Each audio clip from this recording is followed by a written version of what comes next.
ನಮಸ್ಕಾರ ಫ್ರೆಂಡ್ಸ್, ನಾನು ನಿಮ್ಮ ಅನನ್ಯ. ಶಿವಮೇ ಸರ್ವಸ್ವಂ ಯೂಟ್ಯೂಬ್ ಚಾನಲ್ ಮೂಲಕ ಎಲ್ಲರನ್ನು ಸ್ವಾಗತಿಸುತ್ತಿದ್ದೇನೆ.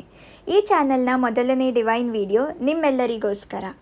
ನಾವೆಲ್ಲರೂ ಇವತ್ತು ಹೋಗುತ್ತಿರುವ ಪುಣ್ಯಸ್ಥಳ ಭಕ್ತಜನೇಶ್ವರ ದೇವಸ್ಥಾನ.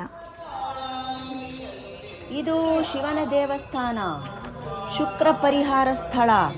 ಸ್ವಯಂಭೂಮೂರ್ತಿ ಶಿವನನ್ನು ಇಲ್ಲಿ ಕಾಣಬಹುದು.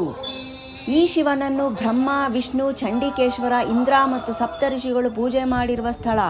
ರೋಹಿಣಿ ನಕ್ಷತ್ರದಂದು ವರದರಾಜ ಪೆರುಮಾಳ್ ಅಂದರೆ ಸಾಕ್ಷಾತ್ ವಿಷ್ಣು ಶಿವನನ್ನು ಪ್ರಾರ್ಥಿಸಿದ ಸ್ಥಳ. ರೋಹಿಣಿ ನಕ್ಷತ್ರದವರು ಪೂಜೆ ಮಾಡಬೇಕಿರುವ ಸ್ಥಳ. ಹಾಗೂ ಇದು